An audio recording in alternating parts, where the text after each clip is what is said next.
Okay, so I want you to imagine something. Imagine dedicating 70 years of your life to pure, constant worship, only to see it all just completely fall apart in a few moments. We're about to dive into this really powerful, kind of chilling cautionary tale from history. It's a story that's a huge warning sign about how even what seems like the strongest faith can be, well, totally undone. So we're actually starting this story at the very end. And get this, the man we're talking about, he was once the absolute pinnacle of faith. I mean, people said he was so righteous, his prayers could literally make it rain. But now he's standing at the gallows, labeled a fornicator, a murderer. And in his final moments, he's lost everything. Right, so the big question here, the one that just hangs over this whole thing, is how? How does anyone fall that far that fast? How can 70 years of pure devotion just get wiped out? To really get it, we've got to unpack the tragic story of a man named Barsisa. All right, let's get into it. Part 1, 70 years of worship wasted. See, to really understand the fall, you first have to appreciate just how high up he was. We're not talking about just some religious guy. This man was seen as a spiritual giant. So, meet Barsisa. For 70 years, this man lived as a hermit, totally cut off from the world, doing nothing but worship. And his faith, it was legendary. People thought it was strong as steel, so unshakable that when Satan tried to tempt him directly, it just didn't work. Time after time, these temptations would just bounce right off his spiritual armor. Nothing could touch him. Okay, on to part 2, Satan's pious deception. So, what happens when a direct attack fails over and over again? You change your strategy, right? If just throwing obvious temptation at Barsisa wasn't going to work, a much more subtle, way more clever approach was needed. One that was actually disguised as a good deed. And this new plan, wow, it was brilliant in how wicked it was. The goal wasn't to tempt him with something obviously sinful. No, the goal was to get to him through something that looked like an act of charity, you know? A noble act of protecting someone. So here's how the trap is set. You've got 3 brothers who have to go on a long journey, and they're worried about leaving their sister alone. Through a whisper of an idea, they get manipulated into thinking that the only trustworthy person around is, you guessed it, Barsisa. But his instincts are still sharp. He immediately smells a trap and says, "No way, I'm not falling for this." And this is the pivot. This is where the whole thing turns. The situation gets completely reframed. It's no longer a temptation, it's presented as a religious duty. His own piety is used against him, twisted so that saying no now seems like the selfish, sinful thing to do. And that twisted logic, it works. He's deceived, and he agrees, genuinely believing he's doing the right thing. All right, section 3, the first step to sin. And this right here is where it all begins. Not with some big dramatic sin, but with the very first small compromise. The first step onto a very, very slippery slope that, remember, started with what he thought were the best intentions. And you can see the whole slippery slope thing play out perfectly here.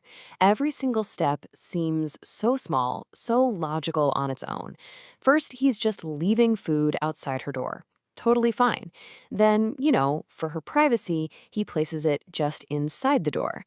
Then, out of compassion, he starts to talk to her from a distance. And slowly, methodically, every single boundary just gets worn down until that final catastrophic fall. Okay, section 4. One sin, 1,000 sins.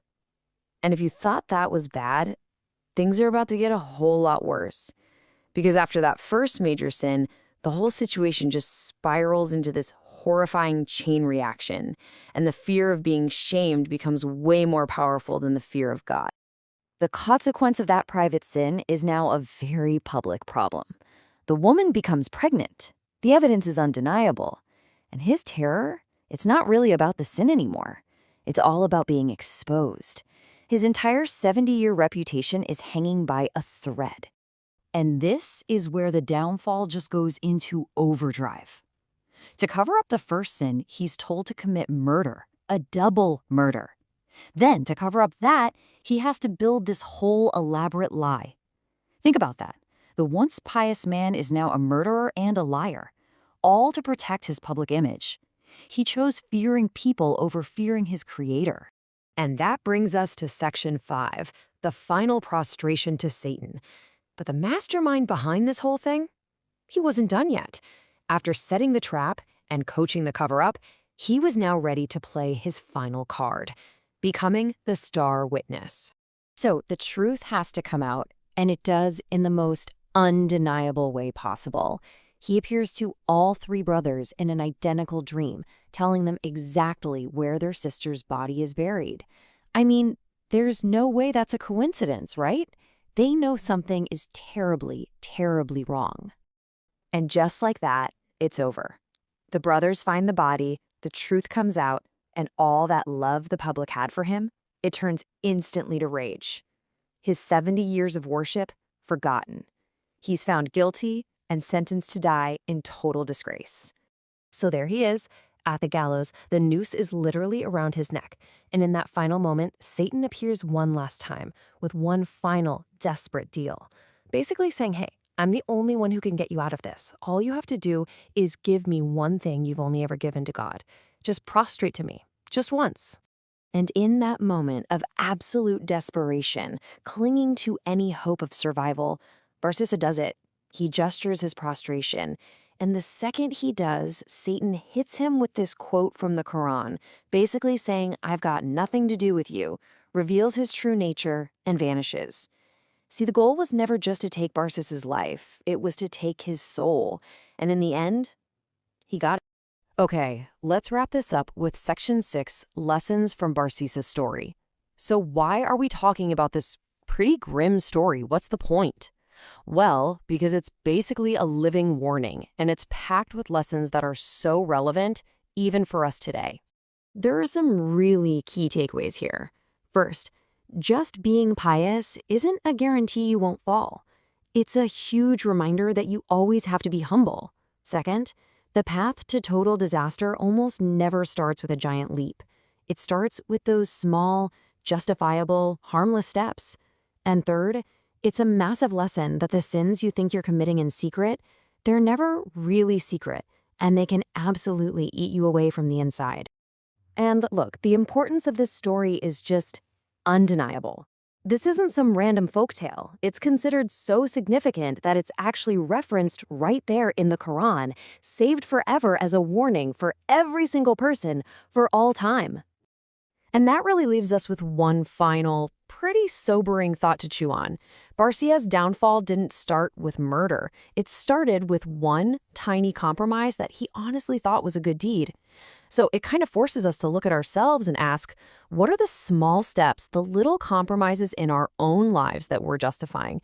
And maybe more importantly, where are they leading us?